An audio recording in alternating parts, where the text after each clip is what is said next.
Ketika saya mengkaji atau mempelajari Islamologi, tujuannya adalah penyajian tersebut untuk menyimpulkan bahwa ternyata yang terbaik adalah Katolik.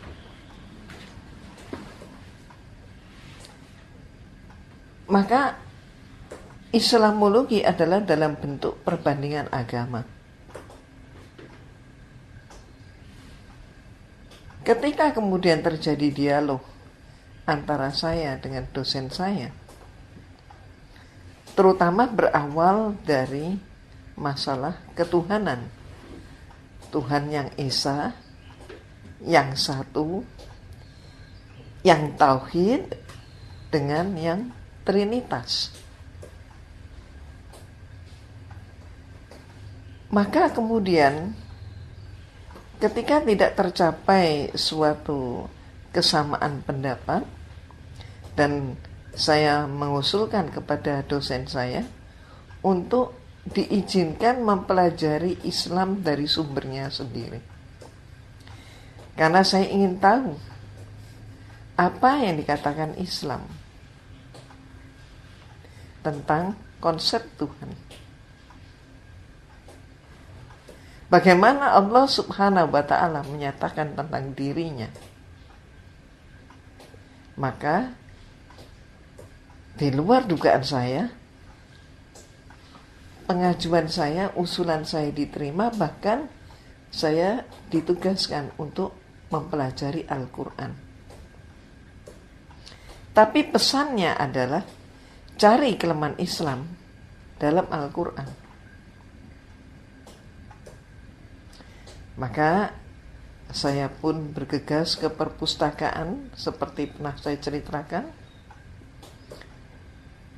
Saya bawa pulang Al-Quran, tapi karena saya tidak tahu cara membuka Al-Quran seperti apa, dan ketika saya amati bentuk hurufnya, saya pun bingung. Saya kembalikan Al-Quran itu, dan kemudian besoknya saya mencari kitab suci Al-Quran yang ada terjemahnya, dan ketemu. Saya bawa pulang ke biara, dan malam harinya mulailah saya membaca, dan cara baca saya pun ternyata terbalik. Bukan dari depan ke belakang, tapi dari belakang ke depan. Dan ayat-ayat yang terletak di belakang, yang ketika saat itu dengan acak saya membuka, maka berjumpalah saya dengan surat Al-Ikhlas. Ternyata inilah jawaban Allah. Surat Al-Ikhlas. Qul huwallahu ahad, Allahu samad, lam yalid wa lam yulad wa lam yakul lahu kufuwan ahad. Tentu saat itu saya masih belum mampu mengucapkan dengan baik. Saat itu saya hanya mampu membaca dari terjemah. Baru membaca terjemahnya pun, saat itu saya sudah terkejut dan menyatakan, ini yang benar. Ini yang mutlak benar. Bagi saya, bahwa Allahu ahad, Allah itu cuma satu. Ya, betul. Allah itu yang maha pemurah, maha pengasih, maha penyayang, maha pengampun, dan seterusnya. Nggak mungkin kalau dua. Pencipta itu satu. Kalau ada dua, berarti itu ciptaan. Ada tiga dan seterusnya, itu pasti ciptaan. Bahwa Allah itu tempat bergantung semua makhluk. Benar sekali.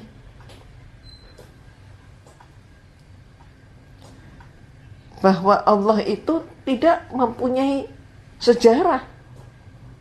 Tidak artinya tidak terikat oleh waktu, tidak berawal, tidak berakhir. Allah itu mandiri. Allah tempat bergantung semua makhluk, dan dia tidak bergantung pada apapun. Dia yang menciptakan langit, bumi, dan seluruhnya ini. Dan dia tidak perlu bantuan siapa-siapapun, tidak perlu bermitra dengan apapun. Ini konsep yang sempurna. Dengan memakai banyak pengandaian, mereka menyatakan bahwa Tuhan itu ibaratnya sebuah segitiga. Segitiganya satu, tapi sisinya ada tiga.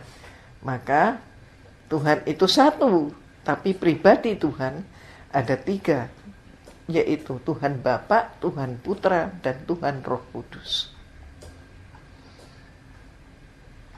Maka saya jawab, bagaimana kalau kemudian dengan kemajuan ilmu pengetahuan dan teknologi, kemudian kita lihat saja segi empat.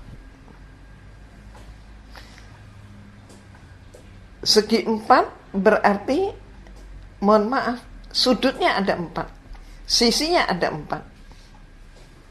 Apakah boleh disimpulkan bahwa Tuhan itu empat pribadi? Berarti ada penambahan. Oh, nggak boleh jawabnya. Kenapa tidak boleh? Ini dogma. Itu jawabnya. Nah, mohon maaf, kadang juga ada yang mengandaikan Tuhan itu diumpamakan seperti telur. Telur itu ada kulitnya, ada putihnya, ada kuningnya. Jadi telur itu pasti 3 unsur. Maka kalau sampai 2 saja nggak mungkin, 1 saja nggak mungkin menjadi telur. Jadi telur itu pasti ada kulit, ada putihnya, ada kuningnya. Maka saya menyatakan juga jawaban saya kepada dosen saya, Pater, telur itu mengalami penyusutan. Apakah mungkin Tuhan itu juga susut kalau diumpamakan seperti telur? Tidak mungkin. Berarti tidak bisa pengandaian itu dipakai. Ada lagi yang mengatakan seperti rokok. Rokok itu ada filternya, kemudian ada cengkehnya, ada tembakaunya. 3 unsur katanya. Saya katakan, rokok cerutu ternyata hanya bungkusnya dan kemudian hanya dengan tembakaunya. Dan macam-macam. Ternyata tidak pas juga pengandaian itu. Maka semakinlah saya kokoh dengan pendapat saya bahwa Al-Quran adalah kalam Allah. Dan Al-Quran sudah menjawab pertanyaan bahwa ternyata Allah itu ahad, yang menyatakan adalah Allah subhanahu wa ta'ala. Allah menyatakan dirinya bahwa dia adalah ahad. Dia adalah satu-satunya pengelola langit dan bumi, pencipta langit dan bumi, pengurus langit dan bumi, dan semua yang menghidupkan maupun yang mematikan. Intinya, dosen saya ingin menyimpulkan bahwa Kristen, khususnya Katolik, adalah yang terbenar. Tapi ternyata hasilnya saya justru meragukan.